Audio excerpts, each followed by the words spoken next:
He flicks it in and out at around 150 times a minute, and will eat 35,000 insects a day.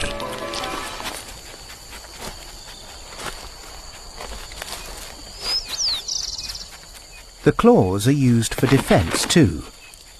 When attacked, the anteaters rear up on their hind legs and lash out with these sharp weapons. Now inside the mound, he uses his tongue, which is over 50 centimeters long and covered in sticky saliva. He flicks it in and out at around 150 times a minute. By weight, termites make one of the most protein-rich foods available in grasslands.